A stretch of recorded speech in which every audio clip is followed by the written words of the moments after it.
Paulo fala assim, eu roguei a ti, a você que ficasse em Éfeso, para admoestares, para exortar alguns que estão lá. E essas pessoas quem eram? Eram os líderes de lá, eram os presbíteros, a fim de que não ensinem outra doutrina.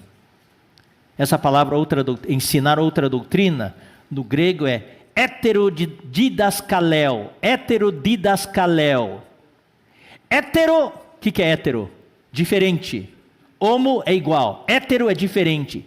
Didaskaleo vem da palavra didaskalos, que significa professor, ensinar. Então, heterodidaskaleo quer dizer ensinar coisas diferentes. A nossa versão fala então doutrinas diferentes. Essas outras coisas podem ser doutrinas.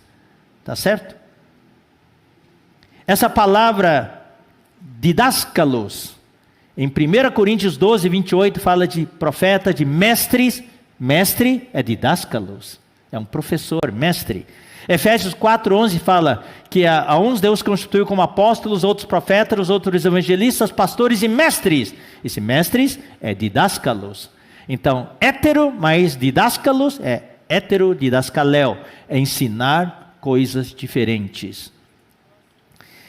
Então, o que são essas coisas diferentes? Aqui fala, eu vou já explicar o que são essas coisas diferentes. São coisas diferentes do ensinamento de Paulo.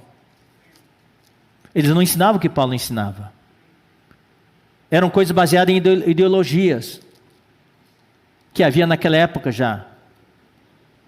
Né? As filosofias que havia naquela época. Gnosticismo, todas essas coisas. Coisas bonitas até. E que mais? Versículo 4. Nem se ocupem com fábulas e genealogia sem fim, que promovem discussões e não promovem a economia de Deus na fé. Não promovem a administração familiar. A gente fica distraído. Então esses ensinamentos diferentes eram algo, irmãos, em dias atuais. É tudo, pode ser coisa muito boa, mas que distrai. São coisas que estão fora da palavra profética fundamental que a gente está falando hoje. O Senhor está falando muito forte, uma palavra fundamental e uma palavra profética. Ensinamentos diferentes são coisas que estão fora dessa esfera. Podem ser palavras boas, mas são distração. No capítulo 1, versículos 6 a 7, fala que ali, para Timóteo, naquela época de Timóteo em Éfeso, eram coisas da lei. Porque essas pessoas queriam ser, no versículo 7, mestres da lei. Estavam ensinando a lei mosaica. Coisa boa, mas era algo fora da economia de Deus. Fora da economia de Deus. E também, no capítulo 6, versículos 3 a 5, olha só, capítulo 6, versículo 3 a 5. Se alguém ensina outra doutrina, didaskaleo, mesma palavra, ensina outra coisa e não concorda com as sãs palavras do nosso Senhor Jesus Cristo e com o ensino segundo a piedade, é enfatuado, nada entende, etc, etc. Eu só estou mencionando, não vou ler com detalhes não, porque não há tempo para isso. Só estou mencionando para vocês a estrutura aqui. Que mais? Versículos 20 a 21. Capítulo 6, 20 a 21. E tu, Timóteo, guarda o que te foi confiado, evitando os falatórios inúteis e profanos e as contradições do saber, como falsamente eles chamam, pois alguns professando se desviaram da fé. Todas essas coisas levam a nos desviar. Então esse era o desvio que havia. E havia as heresias ainda. Capítulo 4, versículos 1 a 3. Tudo isso faz parte do primeiro item, a advertência de Paulo contra a apostasia e o declínio da igreja. Essas coisas, esses ensinamentos diferentes, são o que faz a igreja se desviar.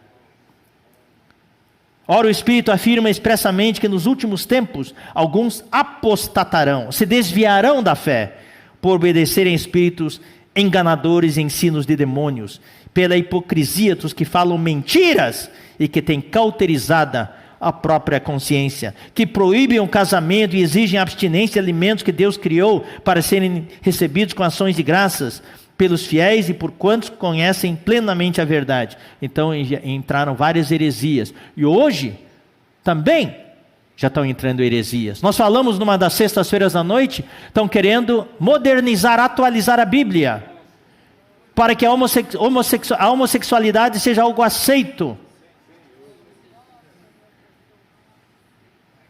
Querem mudar os versículos para conter a realidade social do século 21. Dizendo que a Bíblia está antiquada, a Bíblia esse aqui é do primeiros séculos, que não serve mais para os dias de hoje. Tudo isso aqui são heresias que estão entrando na igreja hoje. E eu vou dizer uma coisa, irmãos, esses ensinamentos heresias, tome muito cuidado, irmãos. Nós somos os guardiões da verdade. A igreja é a coluna e a base da verdade. Uma coisa, irmãos, eu digo que nós não merecemos, mas Deus nos escolheu para sermos o alvo da misericórdia dele. Deus nos colocou como os guardiões da verdade. Ele nos confiou a verdade. Louvado seja o Senhor. Então, quando entram, irmãos, esses ensinamentos diferentes, as heresias, o que elas se tornam? Se tornam a semente, a origem para o declínio, para a degradação, para a deterioração da igreja. E quando Paulo escreveu 2 Timóteo, a igreja estava, só alguns anos, já entrou uma degradação muito mais forte. Paulo escreveu 2 Timóteo para vacinar a igreja. Versículo 4, nem se ocupem com fábulas e genealogias sem fim. O que são essas fábulas? Então vamos ler rapidinho. Tito, capítulo 1, versículo 14. Não se ocupem com fábulas judaicas. São fábulas que os judaizantes, que os judeus fabricaram. 1 Timóteo 4, 7. Logo vamos explicar. 1 Timóteo 4, 7. Mas rejeita as fábulas profanas e de velhas caducas. Havia algumas irmãs idosas naquela época, não como as irmãs idosas de hoje, que oram, que fazem comportagem, que exercitam o espírito. Nós somos bem-aventurados ter irmãs idosas assim na igreja, mas naquela época havia algumas irmãs que Paulo chama de velhas caducas. Senhor Jesus, a Bíblia tem que ser atualizada, isso é politicamente incorreto. Não, mas essas irmãs idosas daquela época ficavam falando essas coisas, essas fábulas, contando histórias, contando essas coisinhas, e indo de casa em casa. 2 Timóteo 4, 4. E se recusarão a dar ouvidos à verdade, entregando-se a fábulas. Se Paulo mencionou isso tantas vezes nessas epístolas, é porque era algo sério. As fábulas entraram na igreja. Então vamos agora falar, o que são essas fábulas? Eram rumores, eram boatos, notícias, lendas e tradições sobre personagens bíblicas, histórias que inventaram sobre Moisés, histórias que inventaram sobre Gideão, sobre Davi. Então ficavam contando essas histórias. Algumas eram histórias verdadeiras, mas também fora de proporção. Outras histórias falsas, que distraem. Ou seja, irmãos, eram os fake news da época. Já naquela época havia os fake news. E também havia histórias inventadas de milagres. Histórias judaicas de milagres, de invenção rabínica. E essas genealogias, provavelmente, irmãos, Tito 3,9, vamos ler Tito 3,9. Evita discussões insensatas, genealogias, contendas e debates sobre a lei, porque não têm utilidade e são fúteis. Os irmãos estavam se envolvendo com essas coisas, como hoje, nós temos muitos irmãos estão me assistindo, irmãos aqui, da igreja em Piracicaba. Por favor, queridos irmãos, nós temos irmãos que ficam o dia inteiro na internet, atrás dessas teorias de conspiração, dos Illuminati, isso e aquilo. Agora existem uns vídeos aí, rapaz falando que a vinda de Cristo é uma imagem que vão projetar do céu em todo o mundo, em todo lugar, e que as pessoas vão ter um chip na cabeça deles, e que vai vir uma voz e a pessoa vai conseguir ouvir. E estão pessoas acreditando nisso, cristãos, e pasmem, até irmãos da igreja, estão mandando esses vídeos nos grupos de WhatsApp. Irmãos, isso aqui é tudo para nos distrair. Genealogia sem fim. Genealogia do Antigo Testamento adornadas com fábulas. Que geram o quê? Geram discussões. Essa palavra discussão no grego é questionamento. Você entra na mente, você fica na esfera mental, você consegue questionar. O Senhor fala uma palavra, você questiona, será que é assim? Será? Esse é o princípio satânico, lá no Jardim do Éden. Eva estava bem, estava feliz. Claro que todo dia ela ia na árvore do conhecimento do bem e do mal, que bonito, ia embora, né? Mas aquele dia Satanás veio e questionou, e ela caiu na armadilha. 1 Timóteo 6,4. Enfatuado, nada entende, mas tem a mania por questões, por questionamentos. É uma mania. Uau, Paulo usa palavras fortes. 2 Timóteo 2,23.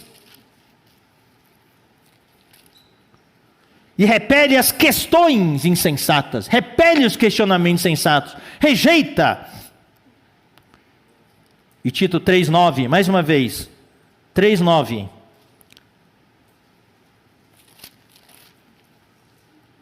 Evita discussões, evita questionamentos insensatos. Quantas vezes é mencionado isso? Isso mostra que era um problema sério, que geram contendas. E agora vejam só, irmãos. Vamos para os nossos dias hoje. Política, quando tem eleição. Quanto questionamento, irmãos. Irmãos que se amam, daí começa a brigar nos grupos de WhatsApp. Defendendo um candidato, defendendo outro candidato e assim por diante. Tem irmãos que até pararam de reunir, porque o irmão responsável deu algum aviso, ele interpretou que não era para votar num partido, era para votar no outro. Vacinas. Quanto debate hoje sobre vacinas, meus irmãos. E quantos irmãos falam, eu não vou me vacinar, fica passando vídeos sobre isso e aquilo. Vacinas da Covid, profilaxia contra isso, contra aquilo. Por isso que nós, irmãos, que estamos à frente, nós não damos orientação para ninguém. Nós só passamos a orientação que o Comitê de Orientação em Saúde passa. Lave as mãos, use álcool gel, e quando sair a vacina, se vacine com a vacina que estiver. Quem não quiser se vacinar, não precisa debater. Não vacina, ninguém vai brigar com você. Profilaxia A, profilaxia B, se funciona, não funciona. Irmãos, cada um tem a sua consciência, cada um tem a sua convicção. Os tratamentos precoces, não funciona, funciona. Irmãos, tudo hoje é assunto para debate. Tudo é assunto para contenda, para questionamento. Isso, irmãos, acordem, é armadilha de Satanás. Para nos dividir, para nos distrair, para nós não ficarmos focados em cuidar da casa de Deus. A igreja, a casa de Deus. Bom, só rapidinho. Segundo item, uma vida normal na igreja, a vida cotidiana e nas reuniões. No capítulo 2, só vou indicar para vocês, olha só, o que nós temos no capítulo 2 de 1 Timóteo? Oração. Do versículo 1 a 7 fala oração. É orar. Sermos homens de oração. Orar pelos reis, orar por todos. Você não gosta do governador? Ore por ele. Você não gosta do presidente? Ore por ele. Você gosta dele? Ore por ele também. Devemos orar. Quer goste, quer não goste. Porque a Bíblia fala para orar pelos governantes. E a partir do versículo 8, fala também como podemos orar. Os varões devem orar. Como as mulheres devem se vestir. Você vê que prático. Paulo até fala com que roupa tem que se vestir. Com modéstia, com pudor. Cuidado para não colocar joia demais. Tudo isso aí.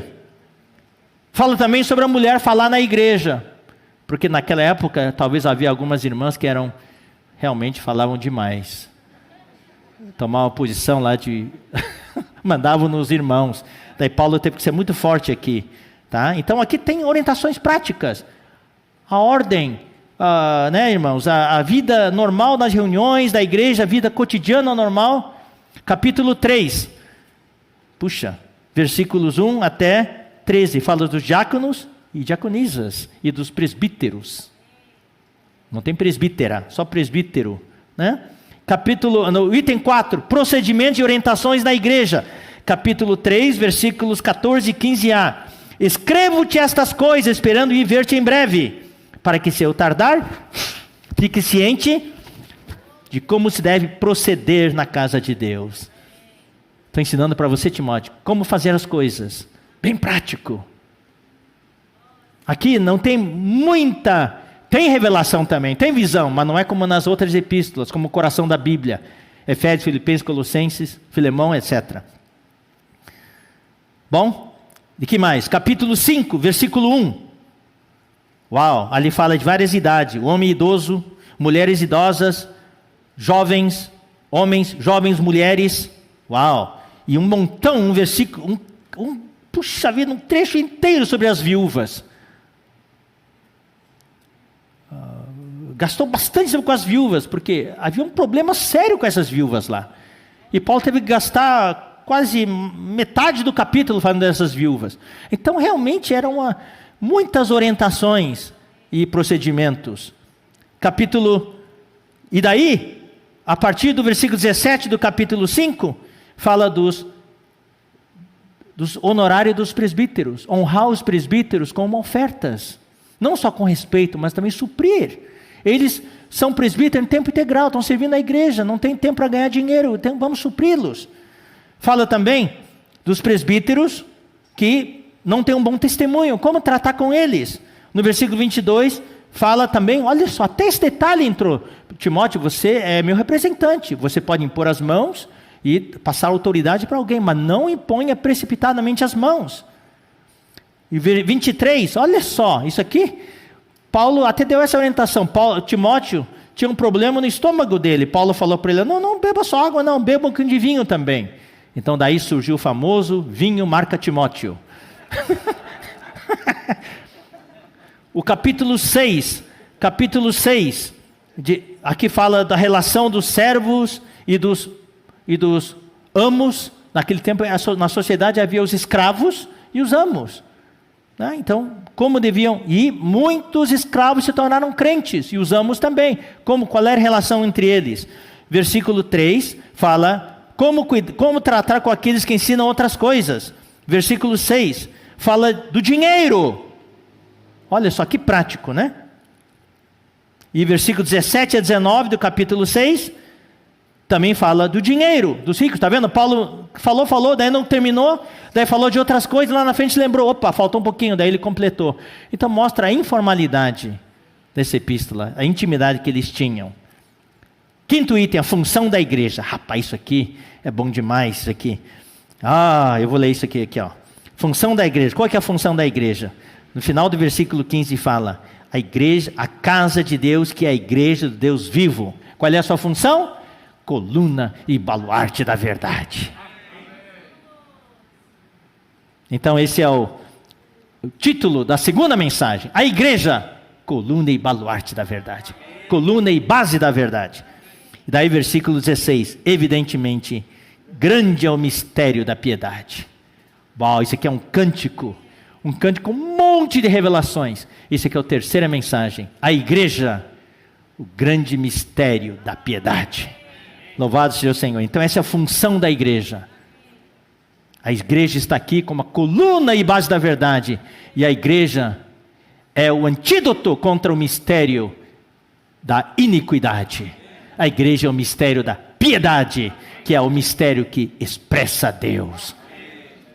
Jesus era Deus manifestado na carne. Alguém queria ver Deus? Ele precisava ir até Jesus. Hoje, a igreja é o mistério da piedade. É a manifestação de Deus na carne. Alguém quer ver Deus hoje? Tem que vir para a igreja. Louvado seja o Senhor. E o último item, vamos encerrar. Exortações pessoais. Um bom ministro de Cristo e um homem de Deus. Capítulo 4, versículos 6 a 16. Todos os versículos falam o que é ser um bom ministro de Cristo Jesus. Versículo 6 fala, se você expuser estas coisas aos irmãos, você vai ser um bom ministro de Cristo Jesus. Você vai ser um bom vacinador. Mas antes, você tem que estar alimentado com as palavras da fé e do bom ensinamento que tem seguido de perto. Ou seja, mas antes você tem que se vacinar. Para vacinar outros, você tem que se vacinar primeiro. Tem que estar vacinado. Versículo 16, versículo 15. sim, 12 fala, ninguém despreze a tua mocidade. Tá, isso é um bom ministro de Cristo Jesus. Torna-te um padrão dos fiéis. Versículo 15, medita estas coisas e nelas ser diligente, para que teu progresso a todos seja manifesto. Não pode ficar parado. O seu estado tem que ser bom, mas se houver chance, o seu estágio tem que aumentar também, né? Versículo 16, tem cuidado de ti mesmo e do ensinamento. Vacine-se primeiro. Vacine-se primeiro. Continua nesses deveres, porque fazendo assim, salvarás tanto a ti, você vai estar imunizado, tanto a ti como aos teus ouvintes. Você também vai poder vacinar os seus ouvintes. Esse é o bom ministro de Cristo Jesus. E o homem de Deus, capítulo 6, versículo 11 a 16. Tu, porém, ó homem de Deus. Daí fala todas as suas características. E versículos 20 e 21. E tu, Timóteo, guarda o que te foi confiado. Esse é o homem de Deus. Isso aqui é a estrutura do irmãos de 1 Timóteo. Tá? Então, para terminar, eu vou repetir de novo. Primeiro item, advertência contra a apostasia e o declínio da igreja.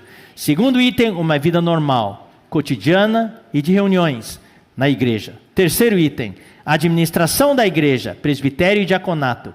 Quarto item, procedimentos e orientações da igreja. Quinto item, a função da igreja. Sexto item, exortações pessoais. Um bom ministro de Cristo e um homem de Deus. Deus abençoe todos nós. Continue orando por todos nós que vamos ministrar esta conferência. Você que está me assistindo em casa e nos diferentes locais de reuniões, Deus abençoe todas as igrejas e que nós possamos verdadeiramente ser a igreja, a casa de Deus. E que possamos cuidar muito bem da igreja. E que a igreja hoje seja, de fato, através de nós, a coluna e a base da verdade. Louvado seja o Senhor! Amém.